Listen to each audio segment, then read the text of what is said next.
하나님께서 모든 사람들이 교만과 욕심으로 하나님을 떠나게 되었을 때 아브라함을 만나 주시고, 그리고 아브라함에게 약속을 하시고, 그리고 이삭, 야곱 때 12지파가 되어지고, 요셉 때 드디어 애굽에 들어갔다가 그 430년이 지나고 그 애굽에서 나오게 되어졌습니다. 하나님께서 사람을 준비하시고, 그리고 자신을 계시하시고, 그리고 6월절 날 애굽에서 그들을 불러내시고 시내산에서 언약을 맺으시고 십계명도 주시고 시행세칙을 다 말씀하시고는 백성들이 하나님 음성 직접 듣는 것이 너무 두려우니까 모세에게 하나님 말씀을 듣고 우리에게 전해주시라. 그럼 우리가 다 따르겠노라.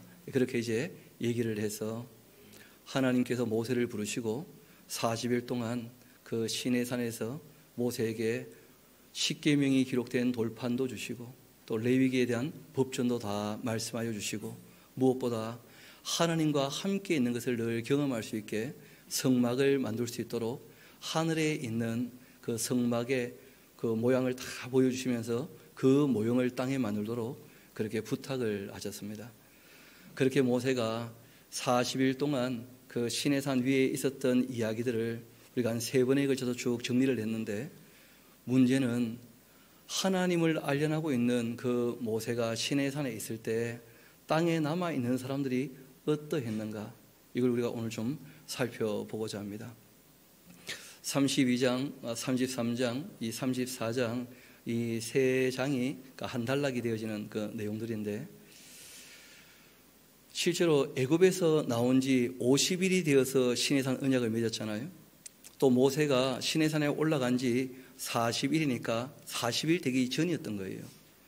그러니까 하나님의 그 10가지 넘는 구원의 기적의 영광을 보고 홍해가 갈라진 걸 보고 아직 3개월이 채 지나기 전이었다는 거예요.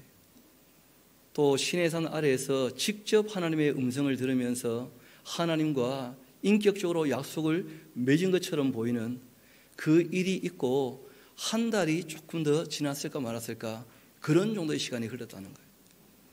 그런데 참 사람이 얼마나 약하기도 하고 얼마나 악하기도 한지, 자기 스스로가 하나님을 만들어내기 시작했다는 겁니다. 불안하니까. 하나님에 대한 신뢰가 너무 약하기도 하고요. 우리가 참 하나님을 잘 믿는 것처럼 생각을 해도 조금 힘들고 어려운 일이 닥쳐오게 되어지면 금방 두려워 떨게 되어지고, 이스라엘 백성들의 모습을 보면서 우리의 모습을 다시 한번 돌이켜보게 되는 것이죠. 사람이 얼마나 약한 존재인지 또 악한 존재인지, 그럼에도 불구하고 하나님께서 그 사람들을 또 어떻게 대하시는지, 무엇보다 하나님을 바르게 알고 있는 이 모세가 하나님과 사람 사이에서 어떤 역할을 감당하고 있는지, 우리가 그러한 일들을 함께 쭉 살펴보면 신앙에 큰 유익이 될 줄로 믿습니다. 오늘 출애굽기 32장부터 34장까지 내용들을 같이 살펴보도록 하시겠습니다. 백성이 모세가 산에서 내려옴이 더딤을 보고 함께 다 모였다는 거예요. 그리고는 백성이 아론에게 이르러 말합니다. 일어나라, 우리를 위하여 우리를 인도할 신을 만들라. 이 모세 곧 우리를 애굽 땅에서 인도하여 낸 사람이 어찌 되었는지 알지 못함이니라. 알지 못하면 어떻게 해야 됩니까? 알아보려고 애써야 될 거 아닙니까? 아니, 지금 사람이 아무 양식도 물도 없이 산에 올라가서 40일 동안 내려오지 않았다면 무슨 일이 있는지 한번 올라가서 살펴보든지 아니면 좀 더 기다려보든지 그렇게 해야 될 텐데, 너무 그냥 자기만 생각하는 거예요. 여러분, 하나님께서 우리를 위해 주신다, 이게 이제 믿어지지 아니하면 자기 스스로가 자기를 위하려고 애를 쓰다가 신앙이 변질이 되고 왜곡이 됩니다. 여러분, 모세가 하나님을 섬기거나 또 이 신앙의 정상인 아브라함이나 이삭이 하나님을 섬길 때는 항상 그 제사 앞에 이런 말이 따라옵니다. 아브라함이 또는 이삭이 여호와를 위하여 제단을 쌓았더라. 하나님께서 우리를 위해 주시고 우리가 주님을 위하여 살아가는 것, 그런 것이 이제 서로 사랑하는 것이거든요. 그런데 하나님이 우리를 위해 주시는데 그게 믿어지지 않으니까 자기가 자기를 위하여서 이 신을 만들게 되면 그게 곧 우상이 되고 맙니다. 그래서 이제 구약에서 우리가 끊임없이 그런 내용을 보게 될 텐데, 하나님도 제일 마음 아파하시는 게 무엇이냐면 내가 그들을 위하여 준다, 사랑해 준다 하는 것을 그들이 믿지 않고 자기를 위하여 자꾸 뭘 하려고 한다는 거예요. 그런데 너무 도가 지나쳐서 스스로 신을 만들어요. 신을. 그 신이라고 하는 것을 우리가 그냥 우리말로 하나님 하는 것이죠. 하나님. 하나님께서 특별히 자신의 이름까지 계시했지 않습니까? 여호와, 나는 스스로 있는 자다. 그 사람들이 얼마나 어리석은지 자기가 만들어 놓고도 그 대상의 이름을 뭐로 짓느냐면 여호와라고 또 이름을 짓는 거예요. 여러분, 당대에는 본인들이 만들었으니까 거짓인 것을 확실히 아는데 시간이 좀 지나버리게 되어지면 원래부터 또 해오던 것이라, 그래서 참 이 거짓을 벗겨내는 것이 쉽지 않을 수 있다는 거예요.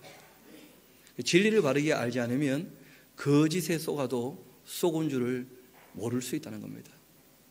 조금 더 그 내용들을 살펴봅시다. 그러니까 32장 1절에 한 두 군데는 줄쳐놓으십시오. 우리를 위하여 하는데 줄쳐놓고 꽃피를 한 10개쯤 해놓으십시오. 자기를 위한 그 욕심이 우상을 만들어내는 거예요. 우상을. 우리를 인도할 신을, 그 두려움이 뭘 만드는 거예요? 우상을. 하나님이 우리와 함께 하신다게 믿어지면 두려워하지 말라는 게 성경의 근거거든요. 염려하지 말고.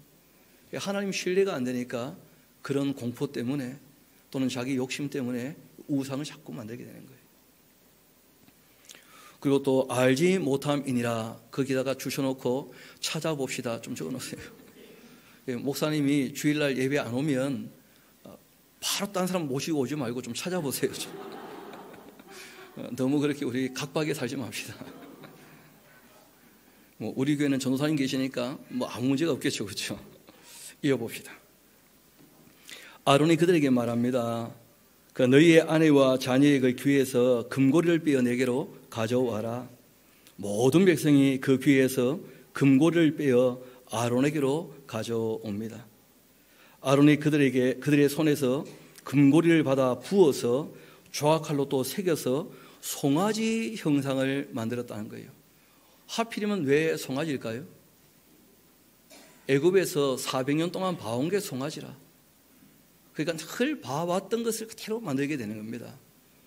여러분, 그 어릴 때 우리가 교육한다는 게 아무것 아닌 것처럼 보여도 마땅히 행할 길을 아이에게 가르쳐야 되는 이유가 있습니다. 사람이 나이가 들면 어릴 때 생각으로 돌아가는 수가 있다는 거예요.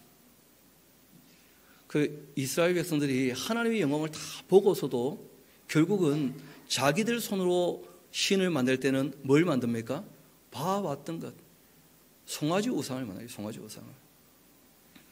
우리가 정말 주님을 믿고 거듭나서 새롭게 살겠다 해놓고도 하나님 말씀에 늘 익숙하지 아니하고 자기 욕심을 가지고 신앙생활을 하게 되면 옛날 성품으로 그대로 돌아갑니다. 옛날 알던 대로 하고 마는 것이죠. 그래서 우리가 말씀으로 자신을 씻는다는 게 굉장히 중요한데, 아론이 모세가 안 보이고 백성들의 요구가 있으니까 하나님이 보이지 않는 것이죠. 사람들의 요구가 하나님의 명령처럼 오해가 되는 거예요. 이 아론에게는. 이어봅시다. 그렇게 송아지 형상을 만드니 그들이 말하되 이스라엘아, 바로 이 송아지 형상이 너희를 애굽 땅에서 인도하여 낸 너희의 신이로다. 그렇게 했다는 거예요.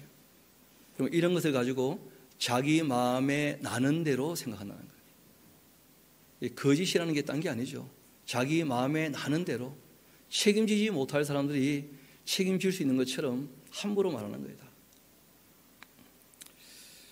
그리고는 아론이 보고 그 앞에 제단을 쌓고 이에 아론이 공파에 이르되 내일은 여호와의 절일 안식일이 되었다는 거예요. 누구의 안식일이죠? 여호와의 절일.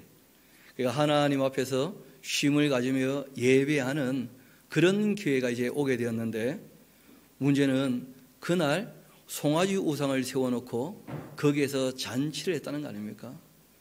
그러니까 송아지 우상의 이름이 뭐라는 거예요? 여호와의 절일에 이제 모여가지고 여호와를 섬기는 것이니까 그러니까 이것도 아니고 저것도 아니고 본인들은 잘한다고 생각하는데 전혀 잘하는 게 아니죠. 왜냐하면 시작부터가 어떻게 시작되었습니까? 두려움과 욕심으로 시작했기 때문에, 자기를 위하여 시작했기 때문에 전혀 이것은 옳지 않은 것이었죠. 우리가 신앙생활할 때 첫걸음을 들인다는 게 굉장히 중요합니다.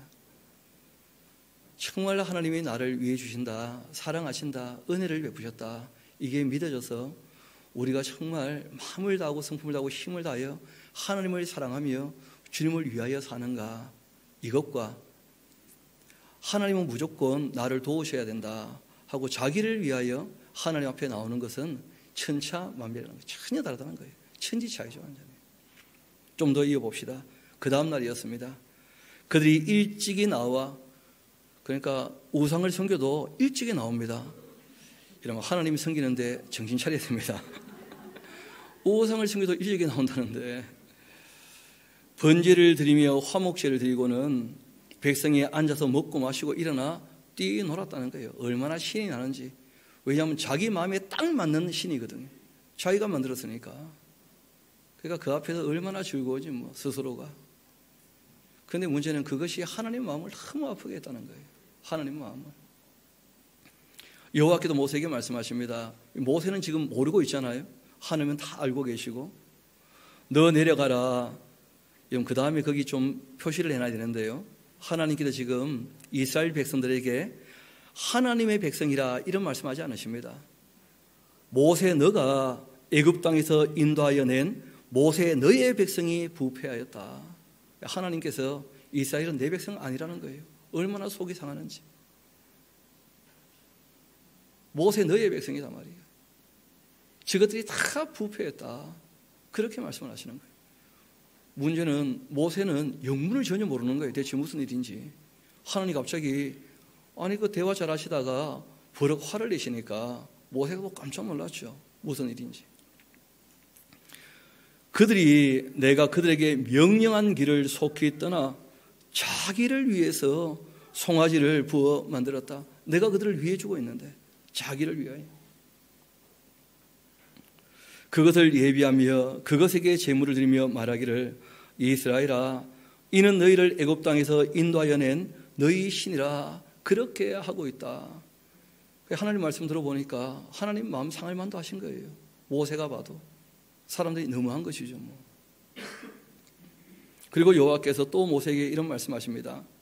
내가 이 백성을 보니 목이 아주 뻣뻣한 백성이다. 이 목이 뻣뻣하다는 말은 그 두 가지 의미를 꼭 기억하시면 좋겠습니다. 교만하기도 하고 욕심도 많다 그런 것인데, 교만하고 욕심이 많은 상태에서 고집을 부리고 있다. 이게 목이 뻣뻣하다는 뜻이에요.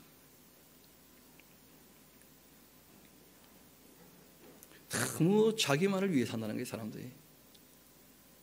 그런데 그런 욕심과 교만에 대해서 고집을 부리면서 꺾지 않으니까, 하나님 말씀을 전혀 듣지 않으니까 하나님 말씀이 너무 아픈 거예요.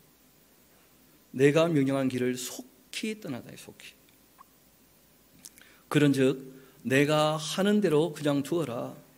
내가 그들에게 진노하여 그들을 진멸해버리고 모세 노로 다시 내가 큰 나라를 만들어 주겠다. 이런 식으로 말씀을 하신 거예요. 그런데 하나님의 그 속마음도 우리가 좀 봐야 될 필요가 있습니다. 이 감정이라는 것은 단순하지 않거든요. 의외로 복잡합니다.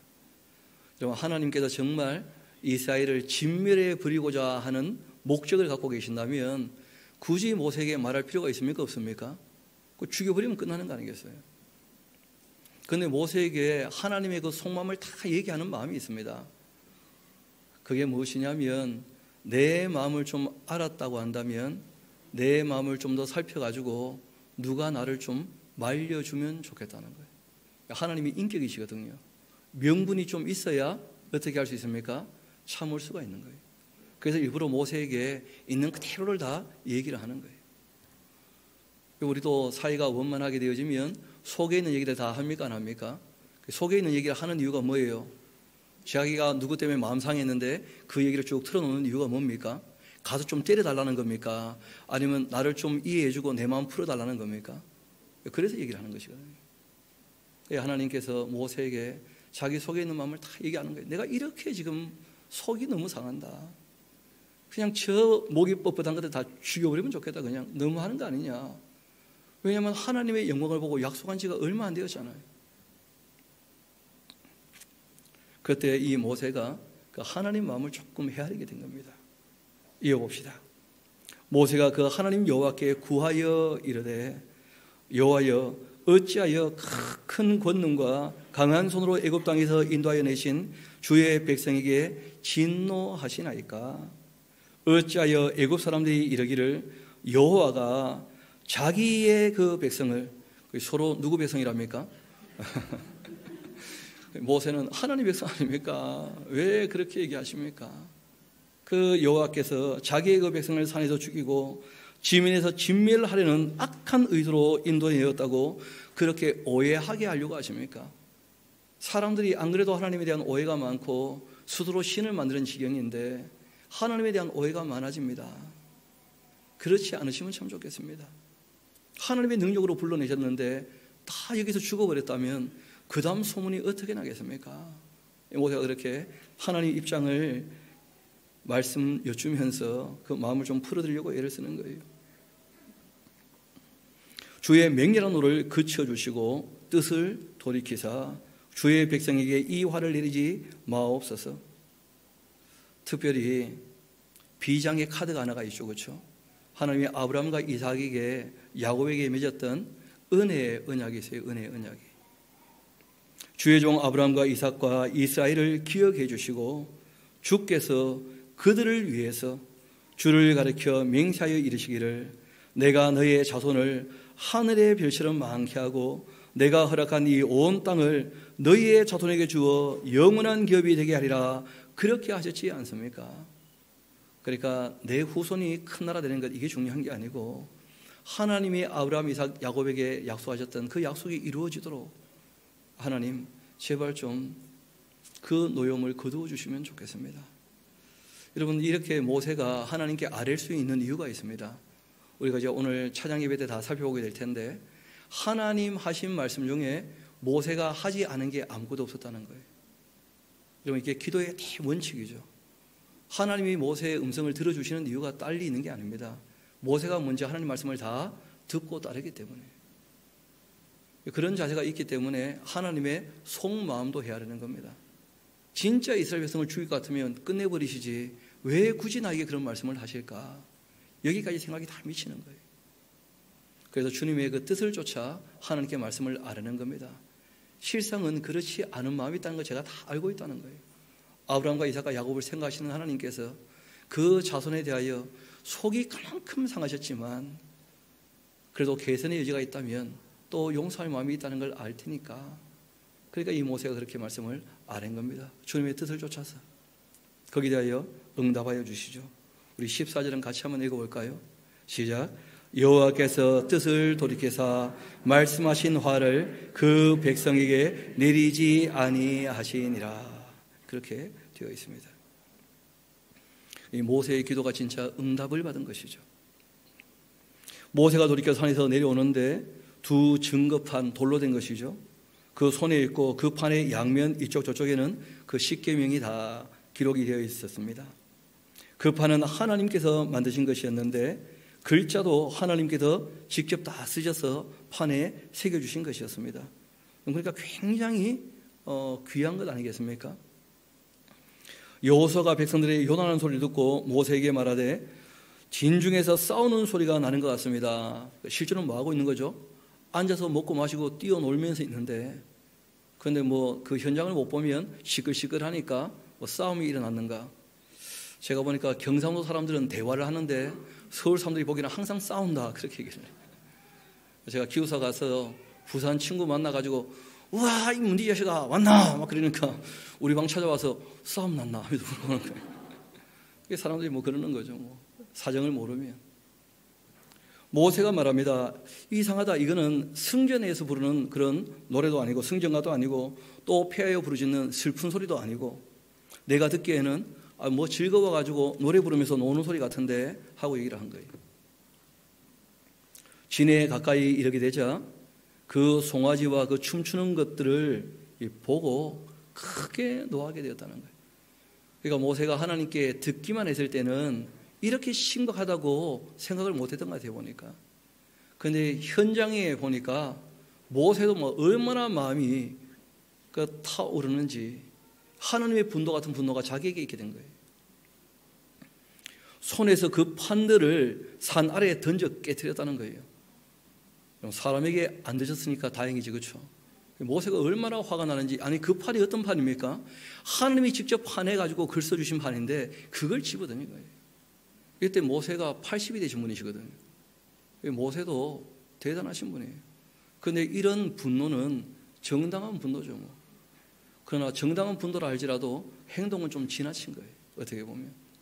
그러나 뭐 하나님은 여기에 대해서 전혀 무시하지 않습니다. 너가 봐도 내 마음 알겠지, 뭐 그런 것이죠. 얼마나 화가 나는지. 그리고 모세가 그들이 만든 송아지를 가져다가 불살라 가지고 부수어 가루 만들고 물에 뿌려서 이스라엘 자손에게 다 마시게 했다는 거예요. 너희들이 그렇게 신을 좋아한다면 신과 뭐가 되라고요? 하나가 되라. 그냥 먹고 마셔라. 그렇게 모세가 막 이 분을 그렇게 낸 겁니다. 노를 바라면서. 그리고 모세가 아론에게 한마디 합니다. 이 백성이 당신에게 어떻게 하였기에 당신이 그들 큰 죄에 빠지게 했느냐? 아론이 이르되 내 주여 노하지 마소서. 이 백성의 악함을 당신이 아나이다. 아니, 그 악한 줄 알면 교육을 해야지. 원하는 대로 다 해주면 함께 악해지는 거 아니겠어요? 그게 참 아론이라는 분도 형이 돼가지고 그 동생한테 지금 쩔쩔 매는 거예요, 지금. 자기가 생각해도 너무 잘못했거든. 그들이 내게 말하기를 우리를 위하여 우리를 인도할 신을 만들라. 이 모세 곧 우리를 애굽 땅에서 인도하여 낸 사람은 어찌 되는지 알 수 없노라. 그러니까 이스라엘 백성들이 그 많은 기적과 이적을 봤음에도 불구하고 하나님이 어떤 분인지를 알게 된 것이 아니라 그 기적을 일으키는 누구만 봤다는 거예요? 모세만. 모세가 보였지 하나님이 전혀 보이지 않았던 거예요. 하나님을 경외한 것도 아니었고 하나님을 두려워한 것도 아니었고 하나님을 사랑한 것도 아니었고 누구만 보였다는 거예요? 사람만, 모세만. 모세가 없으니까 아무것도 없는 것처럼 보이는 거예요. 이어봅시다. 그래서 내가 그들에게 이르기를 금을 있는 자는 다 빼어라. 그렇게 하자 그들이 그것을 내게로 가져왔기로 내가 불에 던졌더니 이 송아지가 나왔나이다. 죽어놓으세요. 새빨간 거짓말. 우리가 좀 전에 읽었잖아요. 부어서 새겼는데 뭘. 불에 던졌는데 어떻게 금송아지가 나옵니까? 그게 말이 됩니까, 그게? 그때 모세가 보니까 백성이 아주 방자하더라는 거예요, 방자해. 이 방자하다는 말은 이 키파루아 하는 말을 썼던데 보니까 아주 문란하게 광란의 도가니가 되어 그런 정도의 의미예요. 그 사람들이 금송아지 우상을 섬길 때 뭐 아주 예를 갖추어 품위 있게 그렇게 집회한 게 아니었다는 거예요. 잘 아시는 것처럼 우상을 섬길 때는 어떻게 합니까? 흔들어 제끼는 거예요, 그냥. 광란의 도가니야, 그냥. 오늘 한번 우리가 이 밤을 불태워 봅시다 하듯이 막 그냥 그렇게 하나님 앞에 그냥 자기 즐거움대로 하나님 앞에 모임을 가졌다는데 그 하나님도 또 자기들이 만든 하나님이라. 이런 아론이 그들을 방자하게 했다는 거예요. 진리를 가르치지 않고 하나님 앞에 경외하는 자세를 가르치지 않고 그래서 원수에게 조롱거리가 되게 하였다. 그렇게 되어 있습니다. 원수에게 조롱거리가 되었다 하는 말은 어떤 의미냐면 지금 이들이 애굽에서 나왔지 않습니까? 애굽에서 나올 때 누구를 섬기러 나온 거예요? 여호와 하나님을. 그런데 금송아지 만들어 놓고 그 금송아지를 뭐라고 부르고 있는 거예요? 그럼 똑같은 그냥 금송아지 아닙니까? 애굽 사람들이 보기에 어떻게 생각하겠어요? 금송아지 섬기기 싫어가지고 여호와 섬기겠다고 나가놓고는 결국 나가서 뭐하고 있는 거예요? 금송아지 섬기고 있으니까 얼마나 웃음거리가 되겠냐는 거예요. 그뿐 아니라 하나님 입장도 또 그래요. 여러분 지금 이때는 예수님께서 십자가에서 죄를 사시기 전이니까 그 사탄이 어디 있겠습니까? 하나님의 그 의전이 있을 거 아닙니까? 사람들이 하는 거 보고 참소를 자꾸 하거든요. 이스라엘 백성들을 하나님께서 건져내셨는데 그들이 하는 꼴을 보면서 하나님 앞에서 얼마나 또 함부로 얘기를 하겠어요. 저런 것들을 하나님 백성이라고 봐주고 용서하면 어떡합니까? 모세 기도했다고 봐주면 하나님의 공의는 어디에 있는 겁니까? 그런 식으로 또 따지면요, 하나님도 참 입장 곤란한 거라. 원수에게 뭐가 되었다고요? 조롱거리가 되겠다는 거예요. 우상숭배는 그런 것이죠. 이어봅시다. 이에 모세가 진문에 서서 한마디 합니다. 누구든지 여호와의 편에 있는 자, 이게 중요하죠. 그러니까 자기 편 또는 우상의 편이 아닌 누구 편요? 여호와의 그 편. 다 내기로 한번 나와봐라 했더니 모세가 레위의 사람이었는지는 몰라도 레위의 자손들이 다 모여서 그 모세에게로 모여오게 됩니다. 모세가 그들에게 말하죠. 이스라엘 하나님 여호와께서 이렇게 말씀하시기를 너희는 각각 허리에 칼을 차고 진 이문에서 저문까지 왕래하며 각 사람이 그 형제를, 각 사람이 자기의 그 친구를, 각 사람이 자기의 이웃을 죽이라. 왜냐하면 너무 광란의 도가니가 되어 있으니까 그 앞서가지고 이 일을 획책했던 사람들 다 죽여야 된다는 거예요. 왜냐하면 이들을 안 죽여놓으면 조금 있으면 또 어떻게 하겠습니까? 모세 안 보일 때마다 또 그런 짓 할 거 아니에요. 그래서 악은 잘라내야 됩니다. 우리 속에도 마찬가지인데 악을 잘라내지 않으면 쓴뿌리가 어떻게 되는 거예요? 자라는 거예요, 자꾸. 결단하고 잘라내야 될 텐데 그걸 이제 우리가 뭐라고 하느냐면 헌신이라 그렇게 얘기해요. 헌신. 하나님께 다 드려지게 되었다면 그러면 악을 다 잘라내야 되는 거예요. 원래 헌신이라고 하는 이 단어의 원래 의미는 뭐냐면 내 안에 가득 차게 되었다, 그런 뜻입니다. 그러니까 하나님께 헌신되었다 하는 말은 하나님에 대한 생각이 내 안에 가득 차게 되었다, 그런 뜻이에요. 내 안에 하나님에 대한 생각이 가득 찼다면 누구 뜻을 따르게 되겠습니까? 하나님의 뜻을. 그걸 이제 헌신이라 그렇게 하거든요. 이어봅시다. 이때 이제 성경에 헌신이라는 말이 제일 처음 나오게 되는데 28절 레위 자손이 모세의 말대로 행하매 이날 백성 중에 3,000명가량이 죽임을 당하게 되었다. 모세가 이르되 각 사람이 자기 아들과 자기 형제를 쳤으니 오늘 여호와께 뭐하게 되었다고요? 헌신하게 되었다. 그러니까 자기를 위한 이기적인 생각이 가득 찼던 사람들 다 잘라내버리고 또 자기 안에 있는 그 욕심들 다 빼버리고 하나님에 대한 생각으로 가득 채우자. 그것이 헌신이죠, 헌신. 그가 오늘 너희에게 뭘 주실 거라고요? 복을 주실 것이다. 여러분, 성경은 우리에게 끊임없이 얘기하는 것이 우리가 주를 위하여 살아가면 하나님이 늘 우리를 위해 주시고 복 내려주신다는 거예요. 믿어지십니까? 정말 그렇게 우리가 주님을 사랑함으로 주님께서 베푸시는 복을 받을 수 있게 되기를 소망합니다. 그게 진짜 우리가 누려야 될 복이거든요. 자기 욕심으로 어떤 복을 누리겠다고 그렇게 나가게 되어지면 오늘 성경이 얘기하는 것처럼 자문에서 봤었죠. 부자 되기에 뭐 하지 말라고요? 힘쓰지 말라고. 왜냐하면 모든 재물은 새가 날아가는 것처럼 날아갈 수 있다는 거예요. 삽시간에 사라진다는 거예요. 삽시간에. 이어봅시다. 이튿날 이 모세가 백성에게 이르되 너희가 큰 죄를 범하였도다. 내가 이제 여호와께 올라가노니 혹 너희를 위하여 속죄가 될까 그렇게 하노라. 그러니까 지금 이 모세는 하나님을 위하기도 하고요. 또 하나님 앞에서는 누구를 위하여 엎드립니까? 백성을 위하여. 그래서 구약에 이 중재자가 있다고 한다면 모세라 그렇게 할 수가 있는 것이죠. 이스라엘과 하나님 사이에 이 모세가 중간에 서서 중재하고 있습니다. 모세가 여호와께 다시 나아가 여짜오되 슬프도소이다. 이 백성들이 자기들을 위해 금신을 만들어 싸우니 큰 죄를 범하였나이다. 그러나 이제 그들의 그 죄를 사하여 주옵소서. 그렇지 아니하시오면 원컨대 주께서 기록하신 책에서 내 이름을 지워버려 주옵소서. 실제로 이 모세는 어느 정도의 입장을 가지고 중재했느냐 하면 자기의 영생을 걸고 엎드린 거예요.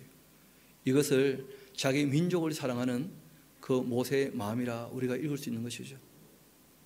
이 민족을 위해서라면 나의 영생도 포기합니다, 하나님. 그런 나를 보시고 이 민족을 용서해 주시라. 그렇게 엎드렸던 거예요. 구중되지야 뭐 하나님도 딴 말씀할 수 없죠, 그렇죠? 이어봅시다. 여호와께서 모세에게 이런 말씀하십니다. 그런 게 아니라는 거예요. 하나님은 공의로우신 분이시니까 누구든지 내게 범죄하면 그 다음 좀 줄쳐놓으십시오. 내가 내 책에서 그를 지워버릴 것이다. 어떤 분은 한 번 구원받으면 계속 끝까지 가는 거 아니냐? 모르겠습니다만 성경에 보면 지워버린다는 표현이 나온다는 거예요. 지워버린다. 왜냐하면 결정권이 누구한테 있다는 거예요? 하나님께. 이런 구원이라는 것은 내 확신 때문에 받는 게 아닙니다. 내 확신을 누가 검증할 겁니까? 누가 인정하고? 스스로가 인정할 수 있습니까? 50일 만에 이렇게 변하는데 사람들이 그걸 어떻게 우리가 인정할 수 있단 말입니까? 구원은 하나님이 주권자라는 거예요. 하나님이 주체이시고 또 하나님이 지워버리면 지워버리는 겁니다. 본인이 하나님 된 것처럼 알량한 이 바울의 말 몇 가지를 가지고 교리로 만들어서 하나님을 교리에 묶어두려고 하는데 그 위험해요. 하나님은 성경에 기록된 말씀대로 하시는 분이십니다. 자신이 어떤 분인지를 성경을 통하여 다 계시해 주신 분이에요. 지워버리는 수가 있다는 거예요. 이어 말씀하십니다. 이제 가서 내가 너에게 말한 곳으로 백성을 인도하라. 내 사자가 너 앞서갈 것이다. 그러나 내가 보응하는 날 그들의 죄를 어떻게 할 거라고요? 보응할 것이다. 여러분, 이 땅에서 다 결정되지 않습니다. 하나님 앞에 갔을 때 우리가 살았던 모든 삶의 내용에 대하여 뭐가 있다는 거예요? 상도 있고 벌도 있다는 거예요. 이 땅에서 사람들 속여 넘어갔으니까 다행이다, 잘 됐다, 그렇게 되어 있지 않다는 거예요. 내가 반드시 그 사람의 죄는 보복하고 응징할 거다. 하나님이 공의로우시다는 걸 꼭 기억하셔야 됩니다. 그래야 우리가 정말 이 땅에서 죄 안 짓고 살려고 애를 쓰게 되지, 안 그러면 참 함부로 살 수 있다는 거예요. 여호와께서 백성을 치시니 이는 그들이 아론이 만든 바 그 송아지를 만들었기 때문이었다. 그리고 여호와께서 모세에게 말씀하십니다. 너는 내가 애굽 땅에서 인도하여 낸 백성과 함께 여기를 떠나 내가 아브라함과 이삭과 야곱에게 맹세하여 너의 자손에게 주기로 한 그 땅으로 올라가라. 올라가는데 내가 사자를 너보다 앞서 보내어 가나안 사람과 아모리 사람과 헷 사람과 브리 사람과 히위 사람과 이보 사람을 쫓아낼 거고 너희를 적과 꿀이 흐르는 땅에 이르게 할 거야. 내가 약속한 대로 다 하겠지만 한 가지, 나는 너희와 함께 올라가지 아니할 거다. 이렇게 말씀하신 거예요. 원래 하나님께서 함께 하기로 하셨던 것이거든요. 그런데 함께 하지 못하겠다는 거예요, 하나님께서. 이유는 무엇이었냐면 너희는 목이 곧은 백성이기 때문에 내가 길에서 너희를 진멸할까 뭐가 된다고요? 염려가 돼요, 염려. 좀 부부싸움 안 하는 제일 좋은 방법이 뭔지 아십니까? 누가 물어봤더니요, 안 만나면 된대. 안 만나면. 왜냐하면 만나면 싸우니까, 흔한 마음이 안 맞으니까 뭐 그런 사람들이 있다는 거예요. 참 불행한 사람들이죠, 그렇죠? 지금 하나님이 마음이 좀 그러신 거예요. 이스라엘 백성과 함께하면 너무 마음이 괴로우신 거야. 너무 말 안 들으니까. 그러니까 내가 아예 그냥 안 만나는 게 좋겠다. 그냥 안 만나는 게. 안 만나면 그나마 그래도 평화로울 수 있으니까, 싸우지 않을 테니까 하나님께 그렇게 말씀하신 거예요. 얼마나 속이 상하시는지. 나는 너희와 함께 올라가지 아니하리니 너희는 목이 곧은 백성인즉 내가 길에서 너희를 진멸할까 염려가 된다. 백성이 이 준엄한 말씀을 듣고 슬퍼했답니다. 이거 하나 적어 놓으십시오. 개선의 여지가 있다는 거예요. 하나님 마음 상한 것을 비추어줬을 때 사람들이 슬퍼할 줄 알았다는 거예요. 그래도. 그러니까 하나님이 포기를 못 하시는 거예요. 그게 하나님의 성품이죠. 뭐. 이런 말씀하셔도 피하겠다면 끝내버리실 텐데, 그런데 또 하나님 그렇게 마음 상한 걸 비추어 주시니까 또 백성들이 슬퍼하면서 자기 몸을 단장하지 않고 여호와께서 모세에게 말씀하십니다. 이스라엘 자손에게 말해라. 너희는 목이 곧은 백성이다. 내가 한순간이라도 너희 가운데 이르면 너희를 진멸할 거다. 너희는 장신구를 떼어내어라. 그리하면 내가 너희에게 어떻게 할 것인지 다시 정해주겠다 하고 말씀하신 거예요. 이스라엘 자손이 호렙산에서부터 그들 그 장신구를 다 떼어내었고 모세가 항상 장막을 취하여 진 밖에 쳐서 진과 멀리 떠나게 하고는 회막이라 그렇게 이름했는데 여호와를 앙무하는 자 다 진 바깥 회막에 나가게 됩니다.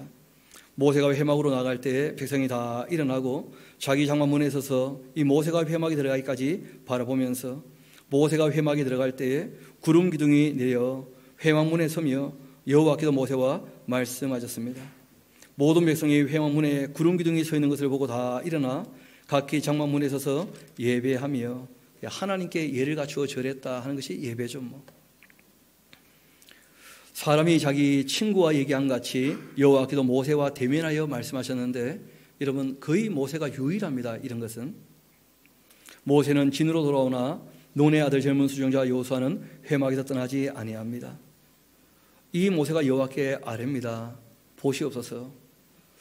주께서 지금 나에게 이 백성을 인도하여 올라가라 그렇게 하시면서 나와 함께 보낼 자를 내게 지시하지 아니하시나이다. 주께서 전에 말씀하시기를 나는 이름으로도 너를 알고 너도 내 앞에서 은총을 입었다 그렇게 하셨사온즉 내가 참으로 주의 목전에 은총을 입었사오면 원컨대 주의 길을 내게 보이사 내게 주를 알리시고 나로 주의 목전에 은총을 입게 하시며 이 족속을 주의 백성으로 여겨 주옵소서 하고 모세가 엎드렸던 거예요. 그리고 14절은 같이 한번 읽어볼까요? 시작. 여호와께서 이르시되 내가 친히 가리라 내가 너를 쉬게 하리라. 그러니까 하나님의 그 마음이라고 할까요? 하나님께서 실상은 같이 가기를 원하십니까? 함께 하기 않기를 원하십니까? 함께 하기를 원하시는데 워낙 폐역하니까 그런데 개선의 여지도 있고 모세도 엎드리니까 너가 그렇게까지 얘기한다면 함께 가마 그렇게 하신 거예요. 그때 모세가 여호와께 아뢰입니다. 주께서 친히 가지 아니하시려거든 우리를 이곳에 올려 보내지도 마옵소서 하면서 막 모세가 기회다 싶어가지고 막 못질하는 거죠. 그냥 하나님 떠나시지 못하시게 나와 주의 백성이 주의 목전에 은총 입은 줄을 무엇으로 알리까? 주께서 우리와 함께 행하심으로 나와 주의 백성을 천한 만민 중에 구별하심이 아니니까. 그 여호와께서 모세에게 말씀하십니다. 너가 말하는 일도 내가 하겠다. 너는 내 목전에 은총을 입었고 내가 이름으로도 너를 다 알고 있기 때문이다. 모세가 이르되 원컨대 주의 영광을 내게 보여주옵소서. 모세도 하나님 보고 싶었던 모양이에요. 계속 음성만 듣고 있었거든요. 그 영광의 광채만 봤었고 모세도 하나님 좀 봤으면 좋겠다. 마음을 좀 굳히고 싶은 마음도 있었던 모양인데요. 모세가 이르되 원컨대 주의 영광을 내게 보이소서. 그 여호와께서 이르시되 내가 내 모든 선한 것 너 앞에 지나가게 하고 여호와의 이름을 내 앞에서 선포하리라. 나는 은혜 베풀 자에게 은혜 베풀고 긍휼히 여길 자에게 긍휼을 베푼다. 그러니까 무조건 사랑한다, 모두 사랑한다 그렇게 얘기하신 적 한 번도 없습니다. 하나님은 교만한 자를 물리치십니다. 하나님은 악한 자의 편에 선 사람들 반드시 심판하시고 지옥 보내시는 거예요. 하나님은 은혜 베풀 자에게는 은혜를 베푸십니다. 긍휼히 여길 자에게는 긍휼을 베푸시는 분이에요. 거기다 하나 메모하시면 좋겠는데 우리 자세가 중요하다 꼭 기억하셔야 돼요. 하나님을 섬길 때 우리 자세가 어떠해야 하는가. 신앙은 관계에 대한 문제지 일방적인 사랑에 대한 이야기가 아니라는 거예요. 하나님이 요구하시는 것이 우리의 사랑이거든요. 이어봅시다. 또 이르시되 너가 내 얼굴을 보지는 못할 것이다. 보고 싶어 하지만 아직은 안 된다. 너도 죄 아래 태어났다는 거예요. 모세에게. 나를 보고 살 자가 없습니다. 여호와께서 또 이르시되 보라 내 곁에 한 장소가 있으니 너는 그 반석 위에 서라. 내 영광이 지나갈 때 내가 너를 반석 틈에 두고 내가 지나도록 내 손으로 너를 덮어두었다가 손을 거두게 될 텐데 너는 나의 등을 보게 될 것이다. 얼굴은 보지 못할 것이다. 그리고 이제 여호와께서 모세에게 말씀하십니다. 너는 돌판 이 둘을 처음같이 다듬어 만들어라. 그리고 너가 깨뜨렸던 처음 판에 있던 말 내가 다시 그 판에 써주겠다. 그리고 이제 모세가 다시 시내산에 올라가서 이제 40일을 지나게 됩니다.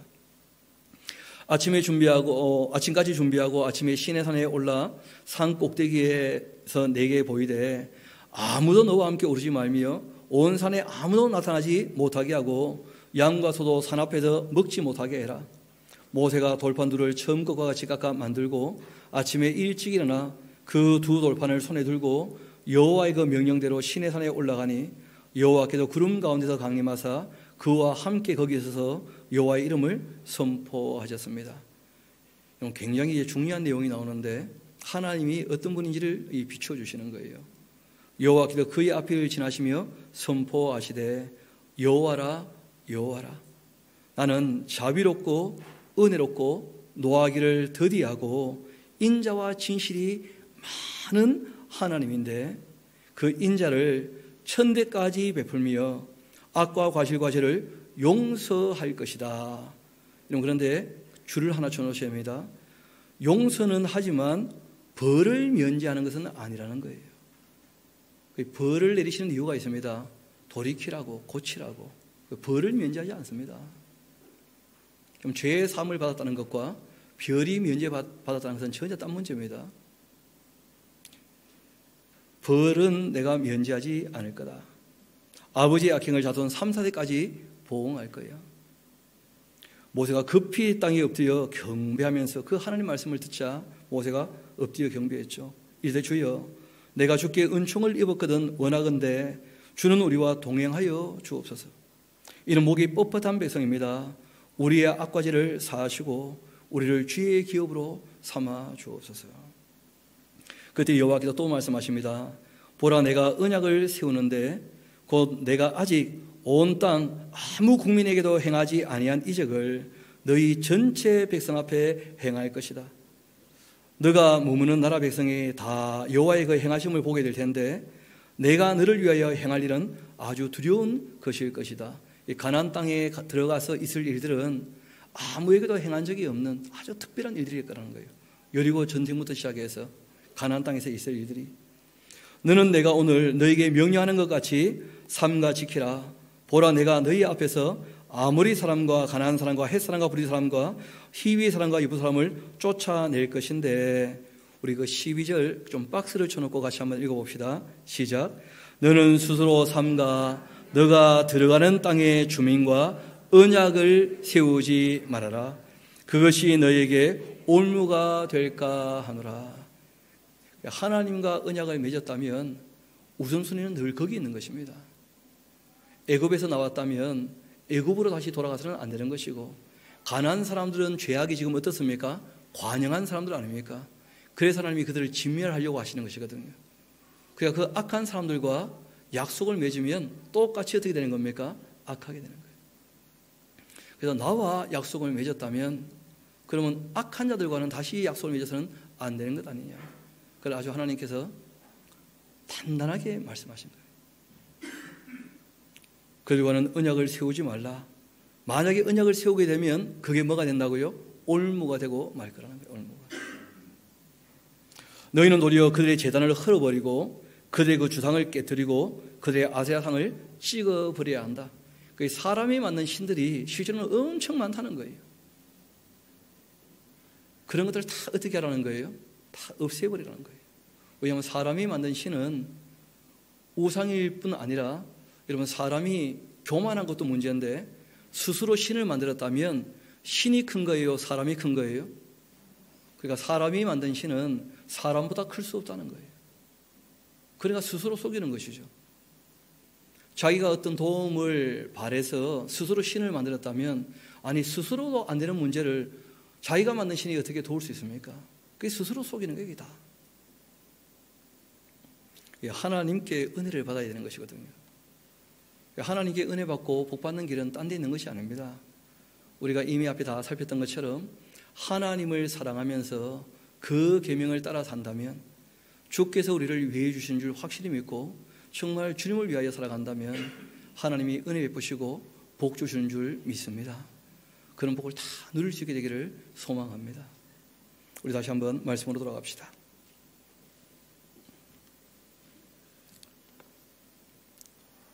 이어봅시다.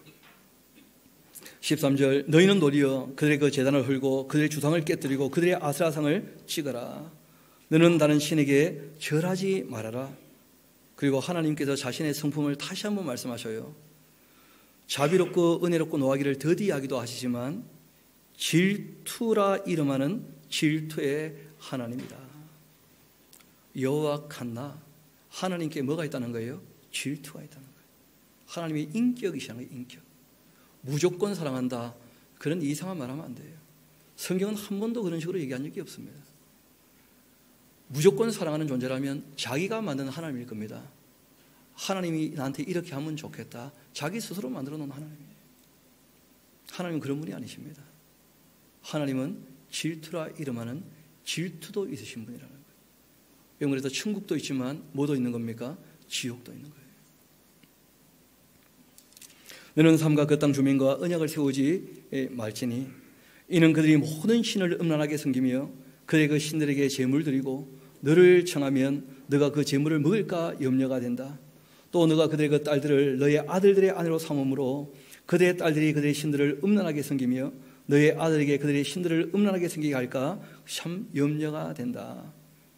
그러니까 이방인들과 혼인하지 못하게 하신 이유는 뭐냐면 하나님 떠나게 될까 봐 그게 염려가 되어서. 너는 신상들을 부어 만들지 말아라. 또 너는 무교절을 지켜라. 내가 내게 명령한 대로 아비벌 그 절기에 이래 동안 무교병을 먹어라. 이는 너가 아비벌에 애굽에서 나왔음이니라. 모든 첫 태생은 다 내 것이며 너의 가축의 모든 처음 난 수컷인 소와 양도 다 그러하며 나귀의 첫 새끼는 어린 양으로 대속할 것이고 그렇게 하지 아니하려면 그 목을 꺾을 것이며 내 아들 중 장자는 다 대속할지며 빈손으로 내 우를 보지 말지니라.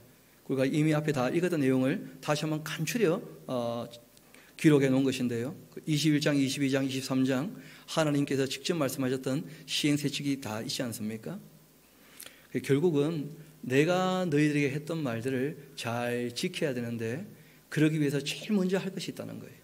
그게 뭐냐면 안식일과 함께 1년에 3번 하나님을 찾아뵙는 것. 그러니까 하나님 말씀을 일단 먼저 잘 들어봐야 그 뜻을 따를 거 아닙니까? 그러니까 정한 시간에 하나님 찾아뵙고 만나는 것에 관해서 늘 주의를 기울이라는 거예요.